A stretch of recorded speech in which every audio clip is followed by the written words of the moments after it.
नमस्कार दोस्तों, जय हिंद। स्वागत है आपका आपके अपने ही चैनल पाठशाला विद के में। आज मैं आप लोगों के लिए फिजिक्स का मास्टर वीडियो लेकर गया हूं दोस्तों। ये लगभग 54 पन्नों का एक सीरीज है। अगर इसको आप लोग शुरू से अंत तक कवर कर लेते हैं अच्छे से अगर इसको याद कर लेते हैं, बिहार पुलिस के लिए आपका समझ लीजिए कि फिजिक्स का मैक्सिमम क्वेश्चन इसी पीडीएफ से आपको देखने को मिलेगा। इसमें हमने बहुत मेहनत किया है दोस्तों। शुरू से अंत तक इस वीडियो को देखिएगा। वीडियो अच्छा लगे तो एक लाइक जरूर कर दीजिएगा और अपने दोस्तों को भी शेयर कर दीजिएगा। तो वीडियो को मैं शुरू करता हूं बिना समय गवाए। पहला क्वेश्चन ले लेते हैं दोस्तों। पहला क्वेश्चन कह रहा है, वर्षा के बाद किसान अपने खेतों की जुताई कर देते हैं, क्यों जुताई कर देते हैं भाई? तो इसका जो राइट आंसर है वो हो जाएगा, केस नली टूट जाए तथा नमी बनी रहे, है ना। केस नली टूट जाने की वजह से जो है जमीन के अंदर नमी बनी रहती है, इस वजह से। दूसरा क्वेश्चन, ध्वनि जब एक माध्यम से दूसरे माध्यम में जाती है तो क्या होता है? तो उसकी जो देखिए उसकी जो आवृत्ति है वह नहीं बदलती है।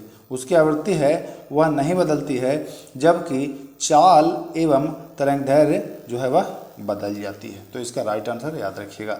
ध्वनि की चाल किस पर निर्भर नहीं करती है?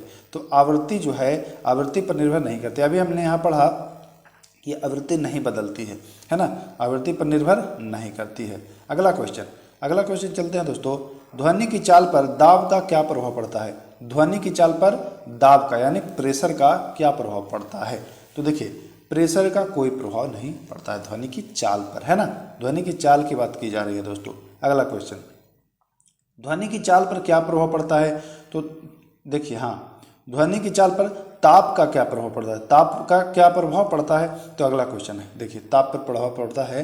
ताप पर यह प्रभाव रहता है इसका कि एक सेकंड में यह आपका 61 मीटर पर सेकंड बढ़ जाता है, अगर ताप बढ़ा हो तब, है ना। कहने का ये मतलब है कि ताप बढ़ने पर ध्वनि की चाल बढ़ जाती है ना। अगला क्वेश्चन, ध्वनि की चाल पर आर्द्रता का क्या प्रभाव पड़ता है? तो आर्द्रता बढ़ने पर इसकी जो चाल होती है वह बढ़ जाती है। कहने का मतलब नमी युक्त रात में ध्वनि की चाल देखते हैं आप अधिक हो जाती है।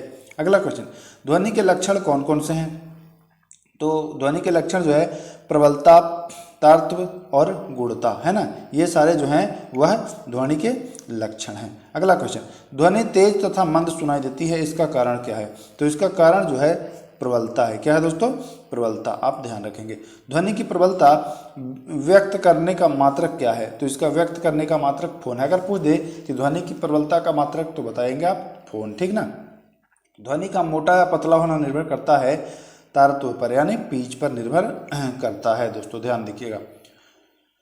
अगला क्वेश्चन चलते हैं दोस्तों। ध्वनि की आवृत्ति अधिक होने पर तारत्व होता है, तो आवृत्ति अगर बढ़ जाएगी तो तारत्व जो है वह बढ़ जाएगा, यानी पिच जो है वह बढ़ जाएगा।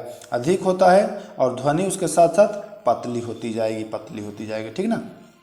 ध्वनि की तीव्रता मापने का मात्रक बेल है। इसी का छोटा रूप जो है वह डेसिबल है ना। इसी का छोटा रूप जो है वह डेसिबल है। अगला क्वेश्चन, मनुष्य की अधिकतम श्रव्यता सीमा क्या है? तो 95 डेसिबल अधिकतम श्रव्यता सीमा। इसके बाद सुनने में दिक्कत या फिर नहीं सुन पाएगा, ठीक।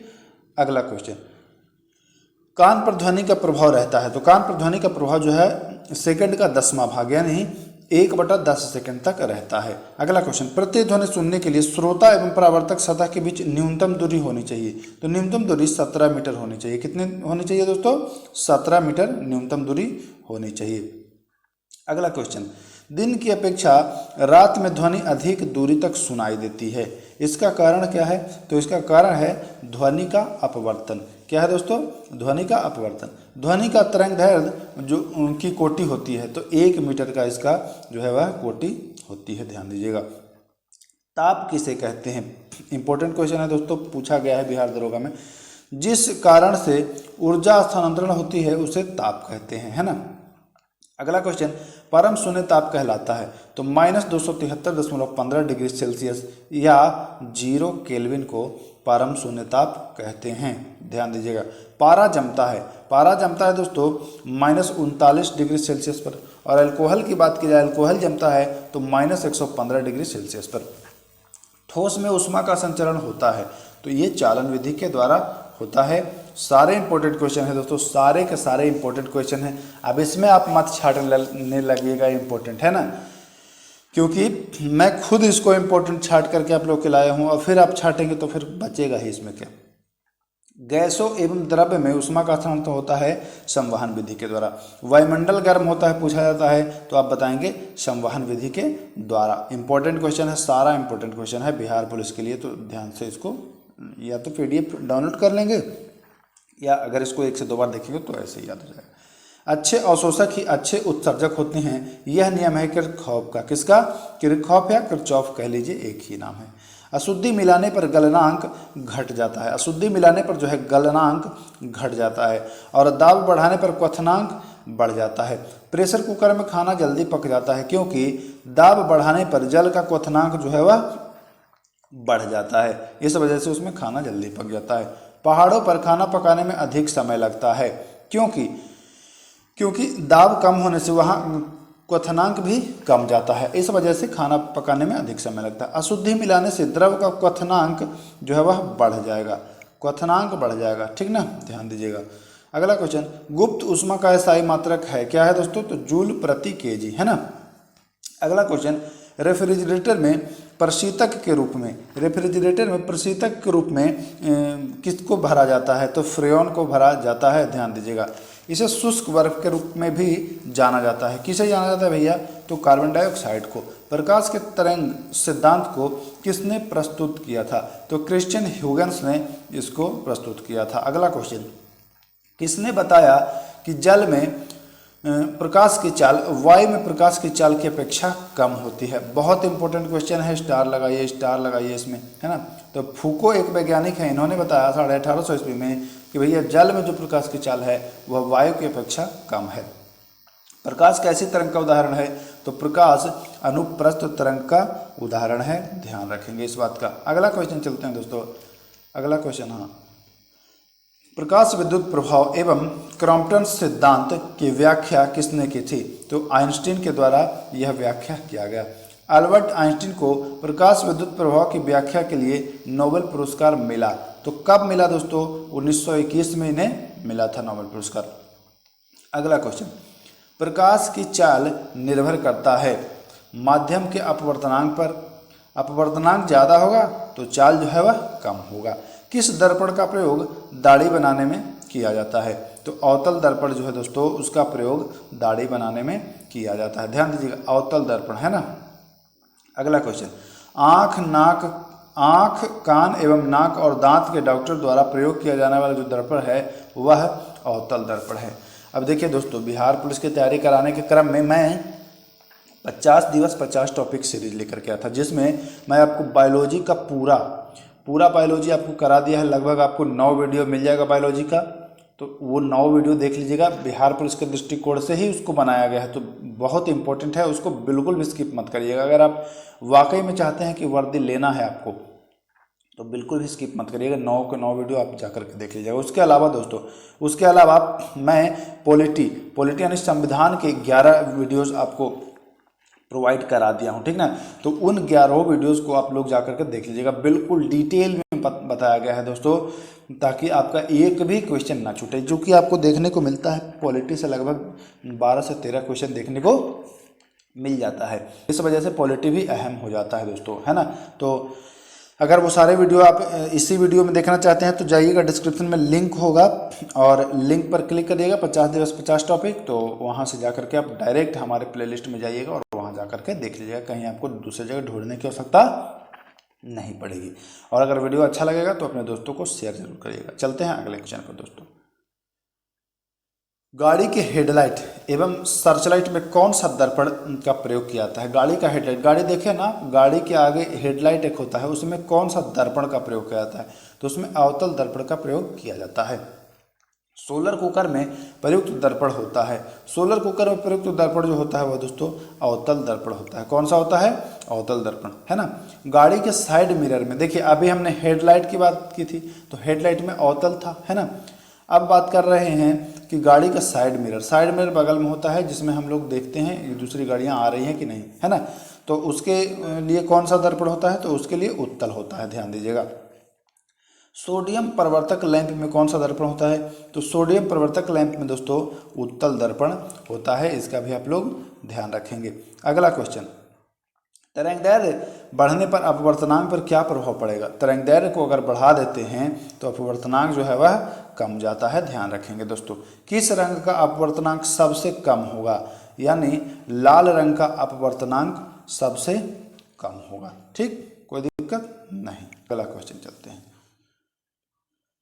किस रंग का अपवर्तनांक जो है वह सर्वाधिक होगा? तो सर्वाधिक अगर बात की जाए तो बैगनी रंग की। सबसे कम बात कर रहे थे तो अभी आप लोगों ने पढ़ा है ऊपर। किसी द्रव में अंदर डूबी हुई छड़ी टेढ़ी दिखाई देती है, इसका कारण क्या है? तो छड़ी टेढ़ी दिखाई देती है, इसका कारण अपवर्तन है। देखिए दोस्तों, अपवर्तन में आप एक चीज ध्यान रखिएगा, जो चीज जहां होगा वहां आपको नहीं दिखाई देगा, समझ लीजिएगा कि यहाँ अपवर्तन की घटना हो रही है, ध्यान दीजिएगा। अभी इसके और उदाहरण हमको आपको मिलेगा। तारों का टिमटिमाना, तारों का टिमटिमाना प्रकाश के किस घटना के कारण होता है? तो तारों का जो टिमटिमाना है वह प्रकाश के अपवर्तन के कारण होता है। वाकई में तारा टिमटिमाता नहीं है। तो अभी हमने बताया कि जो चीज़ वास्तविक से हट के दिखे तो आंसर अपवर्तन कर दीजिएगा। तो तारा टिमटिमाता वास्तव में नहीं है, लेकिन अपवर्तन के कारण यह टिमटिमाती हुई प्रतीत होती है। ठीक, अगला क्वेश्चन, सूर्योदय से पहले एवं सूर्यास्त के बाद भी सूर्य का दिखाई देना किस घटना का कारण है? तो ये अपवर्तन। अभी हमने बताया कि जो होगा नहीं लेकिन दिखेगा तो अपवर्तन मान लीजिएगा। अब सूर्यास्त के बाद सूर्य कैसे दिखेगा? नहीं दिखना चाहिए ना, लेकिन फिर भी दिखता है। तो जो है नहीं लेकिन दिख रहा है तो आंसर हो जाएगा अपवर्तन। ठीक, जल में परख नली का चमकना किस घटना का कारण उदाहरण है? तो पूर्ण आंतरिक परावर्तन का उदाहरण है। अगला क्वेश्चन, कांच में आई दरार का चमकना प्रकाश के किस घटना के कारण है? तो पूर्ण आंतरिक परावर्तन। सारे इंपॉर्टेंट है, बहुत बार पूछा गया है, ध्यान रखिएगा इसको। ऑप्टिकल फाइबर में प्रयोग किया जाता है तो पूर्ण आंतरिक परावर्तन का प्रयोग किया जाता है ऑप्टिकल फाइबर में। अगला क्वेश्चन, पानी से भरा किसी बर्तन की तली में पड़ा हुआ सिक्का ऊपर उठा हुआ दिखाई देता है, प्रकाश के किस घटना के कारण? तो अभी आपको हमने बताया कि जो होगा नहीं वो दिखेगा। सिक्का तो जमीन तली पर ही रहता है, लेकिन दिखता है केवल ऊपर उठा हुआ, लेकिन वाकई में तो नहीं उठा रहता है। तो इसमें आंसर हो जाएगा अपवर्तन। क्या हो जाएगा आंसर? अपवर्तन हो जाएगा। मनुष्य के शरीर की आंतरिक भाग का परीक्षण करने में प्रकाश के किस घटना का प्रयोग करते हैं? तो प्रकाश के पूर्ण आंतरिक परावर्तन का प्रयोग करते हैं, ध्यान रखेंगे दोस्तों। अगला क्वेश्चन, रेगिस्तान में मरीचिका का बनना प्रकाश के किस घटना का कारण है? तो मरीचिका का बनना जो होता है वह पूर्ण आंतरिक परावर्तन का कारण होता है ना। आप सड़क पर कभी जा रहे होते तो देखेंगे दोस्तों कि आपको दिखाई देगा कि सड़क पर लगेगा कि पानी जमा हुआ है, लेकिन जब आप पास में जाते हैं तो दिखाई नहीं देगा पानी, क्योंकि पानी नहीं होता है। वह घटना जो होता है वह पूर्ण आंतरिक परावर्तन के कारण होता है। अगला क्वेश्चन, जल के अंदर पड़ी हुई मछली वास्तविक गहराई से कुछ ऊपर उठी दिखाई देती है, प्रकाश का किस घटना के कारण होता है? तो अभी हमने बताया कि जो होगा नहीं वो दिखेगा। मछली जो होती है वाकई में अपने स्थान पर ही होती है, लेकिन यह ऊपर उठी हुई दिखाई देती है, जबकि ऐसा होता नहीं है। तो इसका राइट आंसर ऐसे में अपवर्तन हो जाएगा। अगला क्वेश्चन, हीरा का चमकना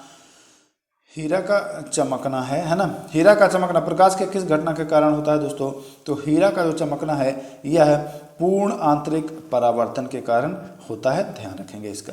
लेंस की जो क्षमता होती है वह मापी जाती है तो डायोप्टर में मापी जाती है। जो लेंस की क्षमता होती है वह डायोप्टर में मापी जाती है। प्रकाश के निर्वात में चाल होती है तो प्रकाश के निर्वात में जो चाल है वह 3 लाख किलोमीटर प्रति सेकंड है ना, ध्यान रखिएगा। 3 लाख, ठीक ना, 3 लाख किलोमीटर है ना, ऐसे मत छोड़िएगा, पर सेकंड। ठीक, 3 लाख इकाई दहाई सैकड़ा हजार 10,000 लाख, 3 लाख किलोमीटर पर सेकंड, ठीक ना। तो ध्यान दीजिएगा। देखिए दोस्तों, मैं फिर आपको बता दूं कि अभी तक आपने हमारा 50 दिवस 50 टॉपिक वाला सीरीज नहीं देखा है तो जाकर के देख लें। उसमें मैंने आपको पॉलिटी के सारे 11 टॉपिक पर 11 वीडियो बना करके सारे लगभग टॉपिक पर चर्चा कर दिया हूं। और उसके बाद मैं बायोलॉजी का लगभग 9 वीडियो बना दिया हूँ, जो कि पूरा बायोलॉजी आपको कंप्लीट करा दिया हूँ, है ना, बिहार पुलिस के दृष्टिकोण से। और ये फिजिक्स का वीडियो है, ये फिजिक्स का मास्टर वीडियो है दोस्तों। इसमें आपको सब कुछ मिल जाएगा एक ही वीडियो में। वीडियो थोड़ा लंबा होगा बट इसी में आपको सब कुछ मिल जाएगा, फिर कहीं इधर उधर भागने की आवश्यकता नहीं है। तो इस वीडियो को पूरा देखिएगा और इसके डिस्क्रिप्शन में लिंक रहेगा उसका प्लेलिस्ट 50 दिवस 50 टॉपिक प्लेलिस्ट पर जाइएगा, वहाँ जा करके आप जो पॉलिटी और बायोलॉजी के सारे वीडियोज़ हैं उनको जाकर के देख लीजिएगा। और हाँ दोस्तों, उसी में आपको 500 क्वेश्चन का तीन PDF मिलेगा ज्योग्राफी के लिए, तो उसे भी जरूर देख लीजिएगा। PDF चाहिए तो टेलीग्राम से ज्वाइन करिए, PDF भी मिल जाएगा। फिलहाल वीडियो अगर अच्छा रहेगा तो दोस्तों को शेयर कर दीजिएगा। चलते हैं अगले क्वेश्चन पर। अगला क्वेश्चन क्या कह रहा है, सूर्य से धरती तक पहुँचने में प्रकाश को लगने वाला समय, तो 500 सेकेंड। कितना सेकेंड? 500 सेकेंड लगता है सूर्य से धरती तक पहुँचने में प्रकाश की जो होती है उसको प्रकाश वर्ष कहलाता है। तो निर्वात में प्रकाश द्वारा एक वर्ष में तय की गई दूरी प्रकाश वर्ष। अब ऐसे में आपको पूछ के फंसा सकता है परीक्षा में और एग्जामिनर की प्रकाश वर्ष कहलाता है तो किसी भी माध्यम में प्रकाश द्वारा तय की गई दूरी तो नहीं, निर्वात में प्रकाश द्वारा तय की गई दूरी जो एक वर्ष में होती है वही होती है। ध्यान रखिएगा इस बात का। सारे इंपॉर्टेंट क्वेश्चन हैं दोस्तों और बिल्कुल कॉन्सेप्चुअल हैं, सब परीक्षा के दृष्टिकोण से बहुत ही महत्वपूर्ण है। तो इसको देख लीजिएगा और PDF चाहिए तो टेलीग्राम से मिल जाएगा आपको।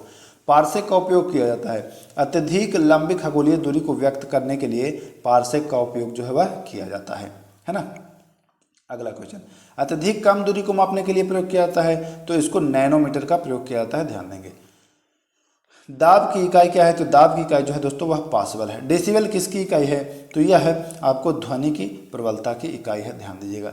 एंगस्ट्रम किसकी इकाई है, तो एंगस्ट्रम जो है दोस्तों वह है प्रकाश की तरंगदैर्घ्य का इकाई है, ठीक ना। नॉटिकल मील किसकी इकाई है, तो नॉटिकल मील दोस्तों नौ संचालन में दूरी का इकाई है ना। अगला क्वेश्चन, कैलोरी किसकी इकाई है, तो कैलोरी जो है दोस्तों कैलोरी वह ऊष्मा की इकाई है।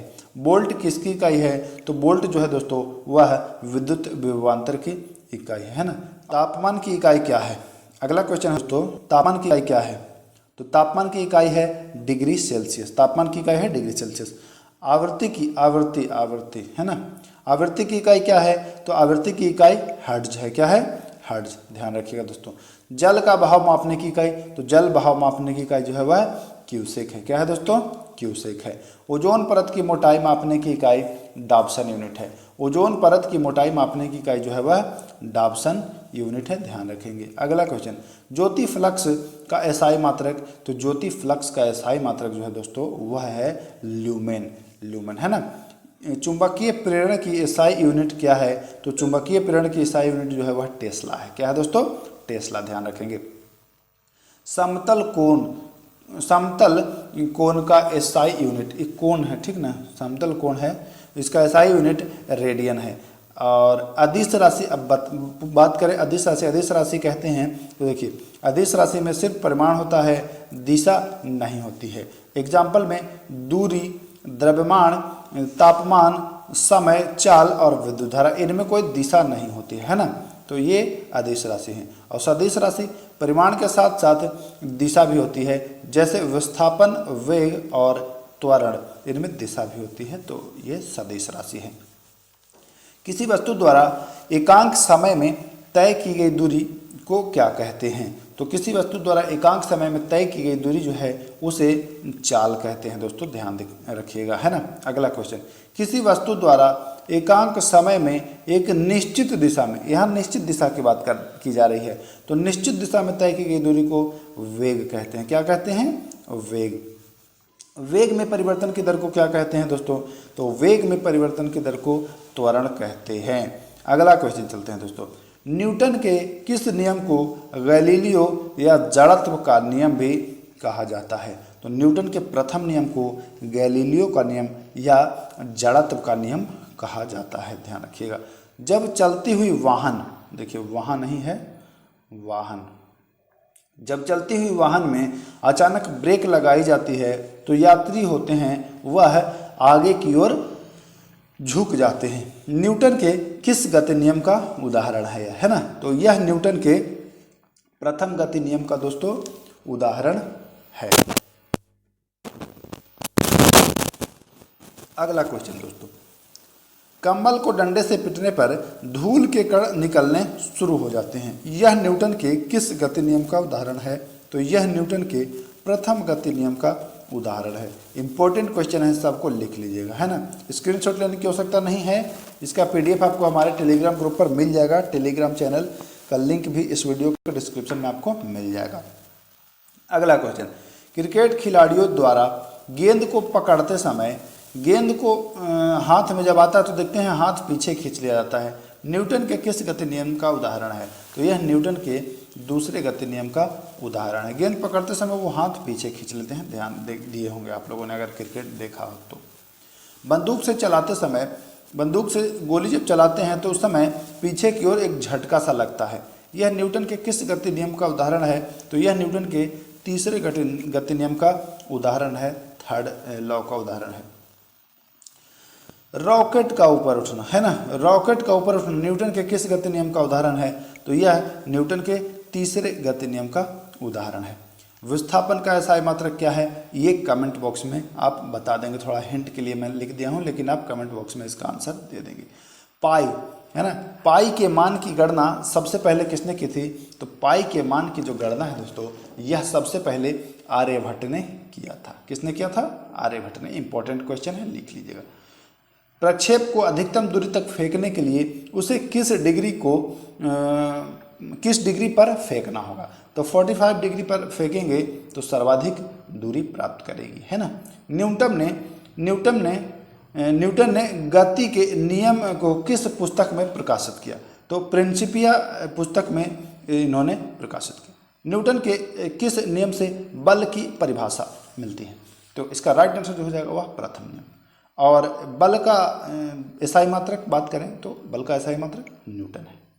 ठहरी हुई मोटर गाड़ी या रेलगाड़ी के अचानक चलने पर उसमें बैठे यात्री पीछे की ओर झुक जाते हैं, न्यूटन के किस गति नियम का उदाहरण है? अभी हमने बात किया था दोस्तों कि अचानक ब्रेक लगाने पर व्यक्ति आगे की ओर झुक जाते हैं, तो वह भी प्रथम नियम का उदाहरण है। यह भी प्रथम नियम का ही उदाहरण है। F बराबर ma, F बराबर ma न्यूटन के किस नियम से संबंधित है? तो यह न्यूटन के दूसरे नियम से संबंधित है। यह न्यूटन के दूसरे नियम से संबंधित है। बल का व्यंजक न्यूटन के किस नियम से प्राप्त होता है?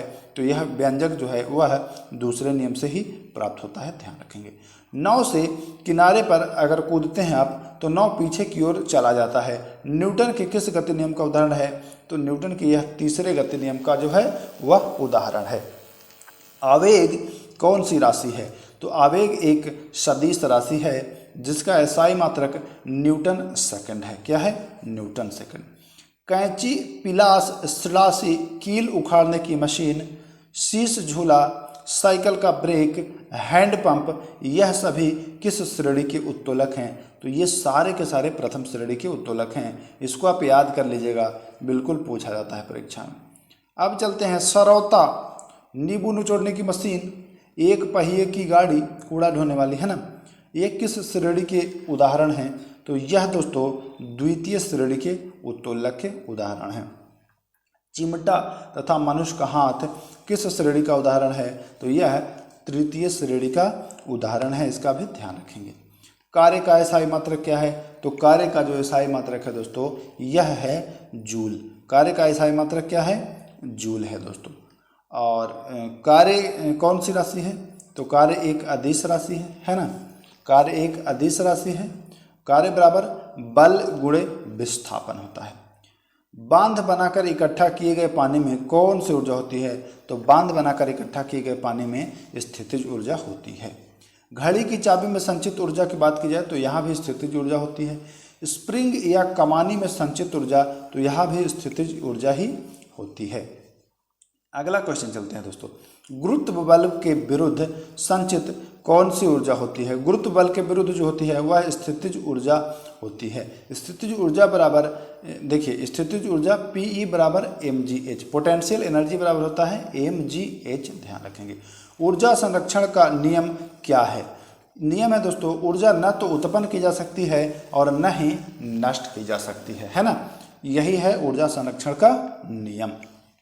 डायनमो बदलता है, तो डायनमो बदलता है यांत्रिक ऊर्जा को विद्युत ऊर्जा में। ये सारे जो हैं बदलने वाला किस ऊर्जा को किस में परिवर्तन करता है, बहुत ही इंपॉर्टेंट होते हैं, तो इसको आप ध्यान से समझिएगा और अच्छे से पढ़िएगा।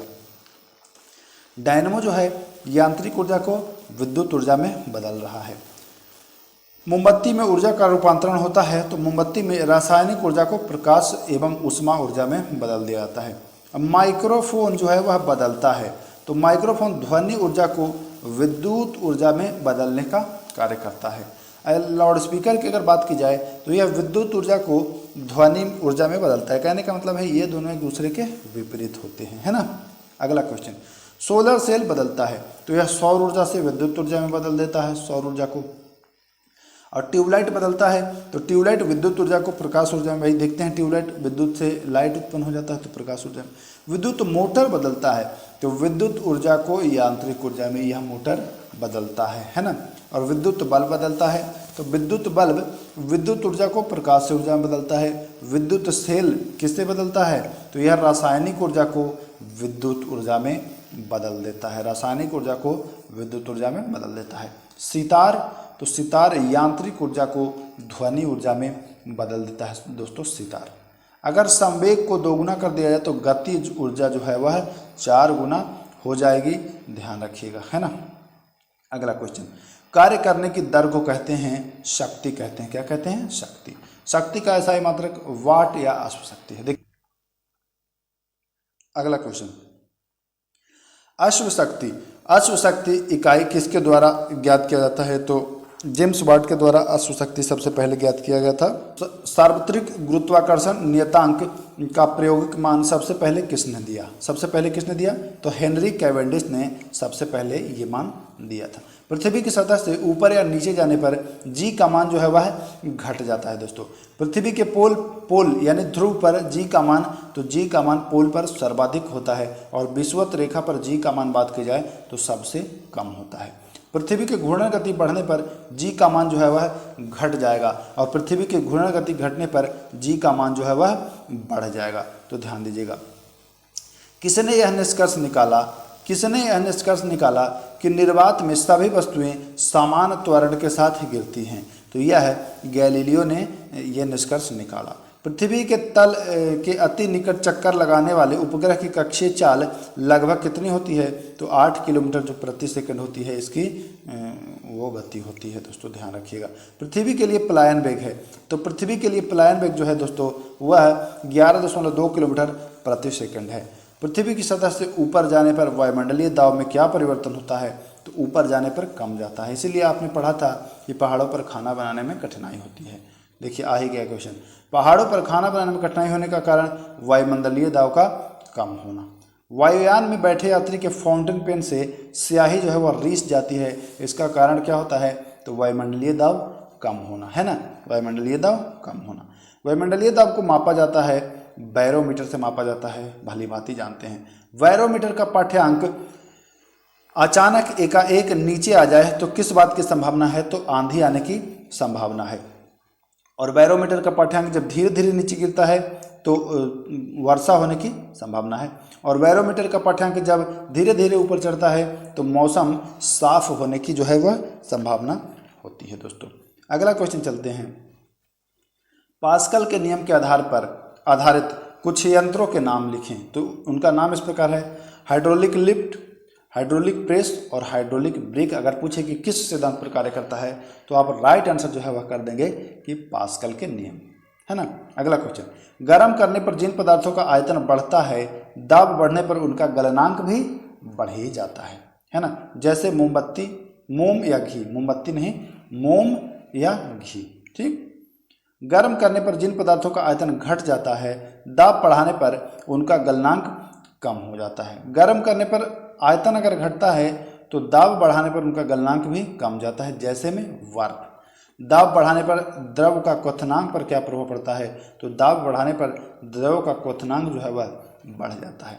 उत्प्लावन बल निर्भर करता है तो उत्प्लावन बल पिंड के आयतन एवं द्रव के घनत्व पर निर्भर करता है दोस्तों।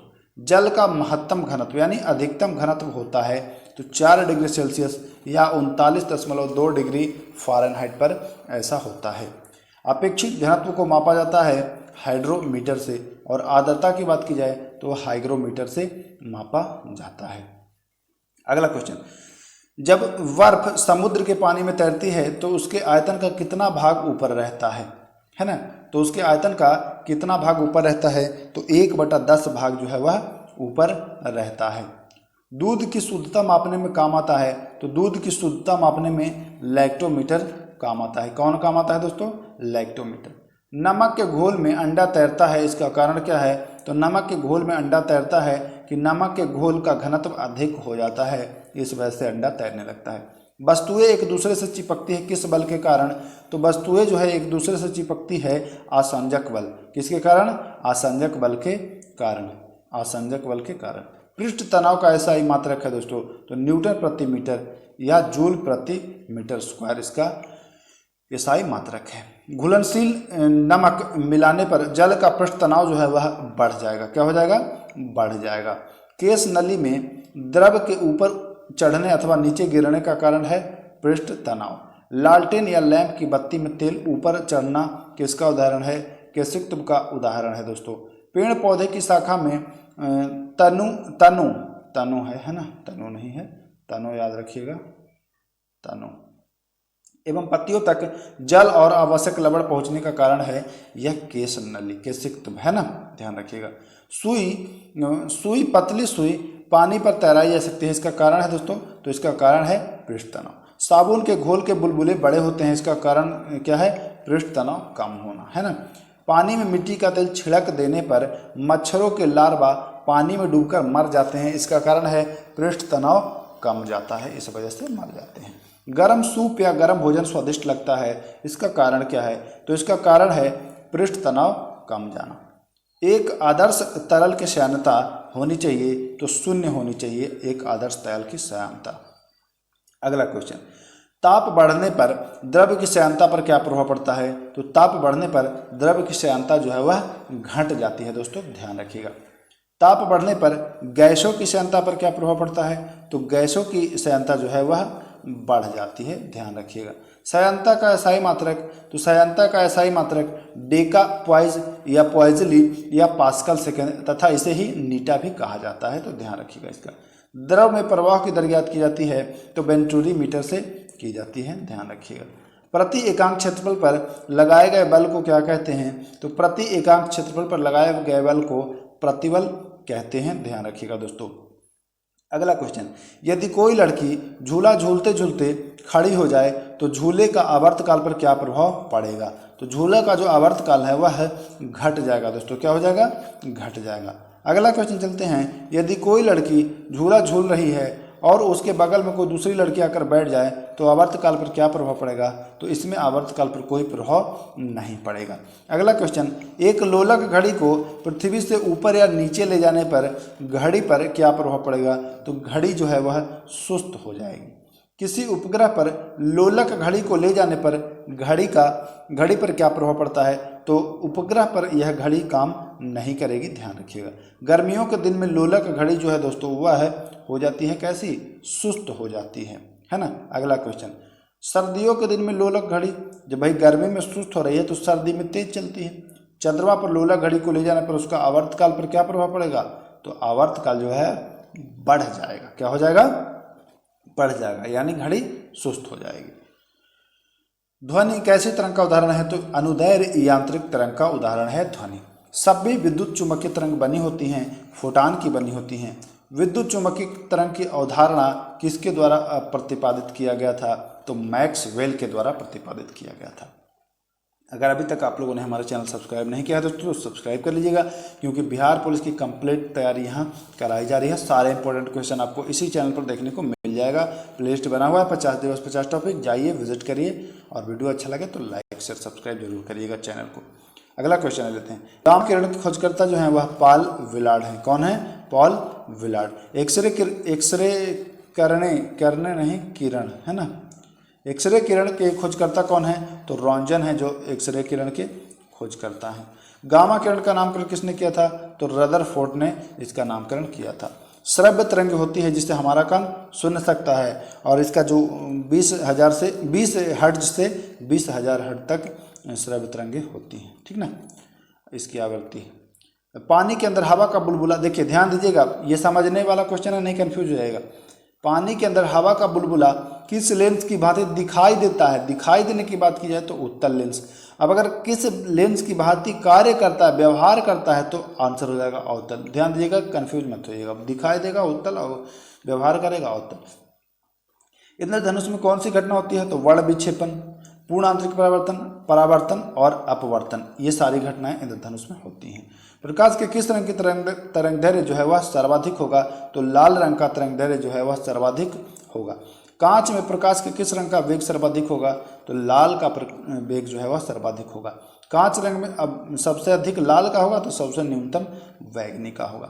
प्राथमिक इंद्रधनुष में बाहर की ओर जो रंग होता है वह लाल रंग होता है, बाहर की ओर लाल रंग होता है। पानी पर साबुन की पतली फिल्म का सुंदर चमकना किसके कारण होता है? तो यह प्रकाश की व्यतिकरण के कारण होता है, पूछा जाता है क्वेश्चन दोस्तों। नेत्रदान में आंख के किस भाग को दान किया जाता है? तो आंख के कॉर्निया को दान किया जाता है। आंख का रंग निर्भर करता है? तो आंख का रंग आइरिस पर निर्भर करता है, ध्यान रखिएगा, है ना। अगला क्वेश्चन, रेटिना। रेटिना पर वस्तु का प्रतिबिंब बनता है तो वास्तविक और उल्टा बनता है ना। निकट दृष्टि दोष यानी मायोपिया में किस लेंस का प्रयोग किया जाता है? तो मायोपिया में अवतल लेंस का प्रयोग किया जाता है दोस्तों। और निकट दृष्टि दोष में लेंस की गोलाई पर क्या प्रभाव पड़ता है? तो लेंस की गोलाई और क्षमता जो है वह बढ़ जाती है तथा फोकस दूरी घट जाती है। दूर दृष्टि दोष में किस लेंस का प्रयोग किया जाता है? तो दूर दृष्टि दोष में उत्तल लेंस का प्रयोग किया जाता है। और उत्तल लेंस, हाँ अगला क्वेश्चन, दूर दृष्टि दोष में लेंस की गोलाई पर क्या प्रभाव पड़ता है? तो क्षमता गोलाई जो है वह घट जाएगी और फोकस दूरी जो है वह बढ़ जाएगी, है ना, फोकस दूरी बढ़ जाएगी। प्रेस वायोपिया या जरा दृष्टि दोष में कौन से लेंस का प्रयोग किया जाता है? तो बाइफोकल लेंस का प्रयोग किया जाता है। अगला क्वेश्चन, व्यक्ति की आंखों के अंदर के दबाव को मापने के लिए किस यंत्र का प्रयोग किया जाता है? तो टोनोमीटर का प्रयोग किया जाता है। सूक्ष्मदर्शी में कौन सा लेंस लगा होता है? तो सूक्ष्मदर्शी में उत्तल लेंस लगा होता है। दूरदर्शी में कौन सा लेंस लगा होता है? तो दूरदर्शी में उत्तल लेंस लगा होता है। तड़ित चालक का आविष्कार किसने किया था? तो बेंजामिन फ्रैंकलिन ने। और तड़ित चालक पूछ दे कि बना किस चीज़ का होता है? तो आप आंसर कर देंगे कि भैया यह है तांबे का बना होता है। किसका बना होता है? तांबे का बना होता है। अगला क्वेश्चन चलते हैं, विद्युत विभव का एसआई मात्रक क्या है?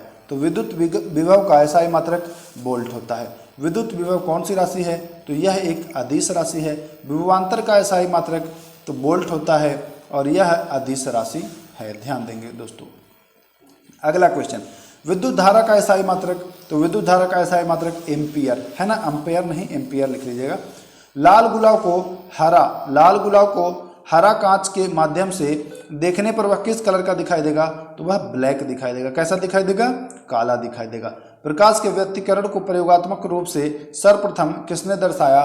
तो थॉमस यंग ने इसे 1902 ईस्वी में दिखाया था। ध्यान दीजिएगा, इंपॉर्टेंट क्वेश्चन है ये वाला, है ना। अगला क्वेश्चन चलते हैं, विद्युत प्रतिरोध को मापने में काम आता है। तो विद्युत प्रतिरोध को मापने में ओम मीटर का प्रयोग किया जाता है। आमीटर को जोड़ा जाता है तो आमीटर को श्रेणी क्रम में जोड़ा जाता है। किन्हीं दो बिंदुओं के बीच विभवांतर को मापने में प्रयोग किया जाता है तो वोल्ट मीटर का प्रयोग किया जाता है। वोल्ट मीटर को हमेशा लगाया जाता है तो समानांतर क्रम में लगाया जाता है दोस्तों, ध्यान दीजिएगा। विद्युत फ्यूज बना होता है तो ये बना होता है टीन तथा शीशा का, है ना। टीन नहीं है, टीन और शीशा का बना होता है। इसे भी श्रेणी क्रम में जोड़ा जाता है। एक विद्युत फ्यूज में होना चाहिए, तो विद्युत फ्यूज में होना चाहिए कम गलनांक वाला वायर, है ना। तप्त दीप बल्बों में फिलामेंट के जीवन काल को बढ़ाने के लिए कौन सी गैस जो है वह भरी जाती है? तो वह नाइट्रोजन गैस भरी जाती है। विद्युत परिपथ में विद्युत धारा की उपस्थिति बताने वाला यंत्र गैल्वेनोमीटर होता है दोस्तों। ट्रांसफार्मर कार्य करता है तो विद्युत चुंबकीय प्रेरण के सिद्धांत पर। ट्रांसफार्मर के क्रोड बनाने के लिए किसका प्रयोग किया जाता है? तो नरम लोहे का प्रयोग किया जाता है, ध्यान रखेंगे, इंपॉर्टेंट क्वेश्चन है। एसी डायनमो या जनरेटर किस सिद्धांत पर कार्य करता है? तो विद्युत चुंबकीय प्रेरण के सिद्धांत पर डायनमो कार्य करता है या जनरेटर एसी काम करता है। दृष्टकारी या रेक्टिफायर परिवर्तित करता है। दृष्टकारी रेक्टिफायर किसको परिवर्तित करता है? तो प्रवर्तित धारा को दृष्ट धारा में परिवर्तित कर देता है। विद्युत धारा के चुंबकीय प्रभाव की खोज किसने की थी? तो आर स्टेडो नामक वैज्ञानिक ने इसकी खोज की थी। अस्थायी चुंबक बनाने में प्रयोग किया जाता है तो नरम लोहे का प्रयोग किया जाता है। स्थायी चुंबक बनाने में प्रयोग किया जाता है तो इस्पात का प्रयोग किया जाता है दोस्तों, ध्यान रखेंगे। परमाणु भौतिकी के पिता किसे कहा जाता है, तो अर्नेस्ट रदरफोर्ड को कहा जाता है ना। भारत में परमाणु कार्यक्रम के पिता तो डॉक्टर होमी जहांगीर भाभा को कहा जाता है। प्रोटॉन के खोजकर्ता कौन है दोस्तों, तो प्रोटॉन के जो खोजकर्ता हैं वह गोल्डस्टीन है। कौन है, गोल्डस्टीन। न्यूट्रॉन के खोजकर्ता तो जेम्स चैडविक। इलेक्ट्रॉन के खोजकर्ता तो जे थॉमसन।